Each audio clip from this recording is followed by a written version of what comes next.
কিরে তোর মনটা খারাপ কে? ধর এক প্যাক মার, ভাল লাগবো।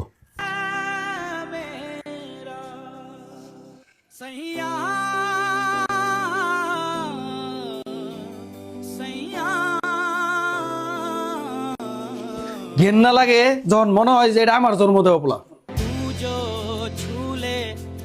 জন্ম নেওয়ার পরে যদি জানতাম বড় হয়ে এতটা নির্লজ্জ আর এত খারাপ হবো, তখন এই গলাটার মধ্যে টিভি মেরে মেরে যেতাম।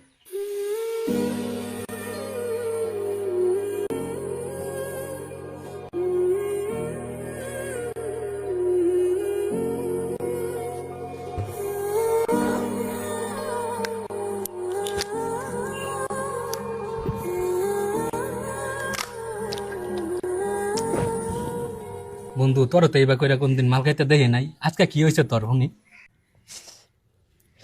বন্ধু, মনটার মধ্যে আমার বিরাট কষ্ট রে।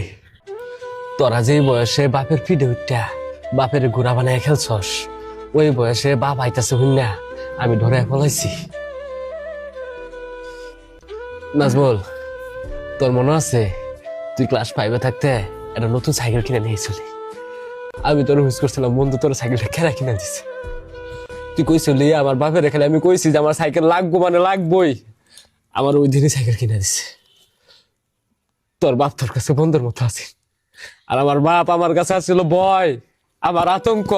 আমার বাপেরও তো আমি সাইকেল কেনার কথা দূরের কথা, আর আমি আব্বা ডাকতো, ভয় করতো, আমার ডর করতো যদি আমার গাল মারে।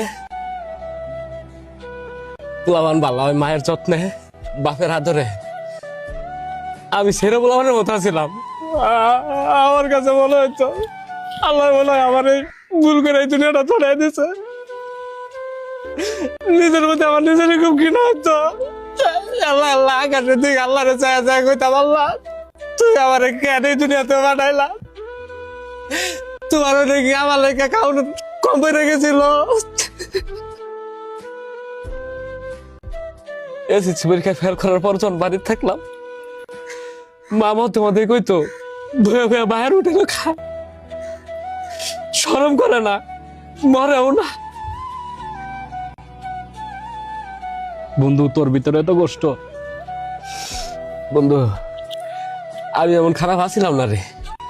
সহজ সরল বুকা একটা ভুলা আছিলাম। এই দুনিয়া আমারে সহজ ভাবে নেয় নাই। এই দুনিয়ার মানুষগুলা আমারে সহজ সরল মানুষ থেকে পশু খানায় দিছে। বন্ধু আর কইস না, সহ্য করা পাইতেছি না, বুকটা ফাইটটা গেতাছে। তুই বাইর জায়গা।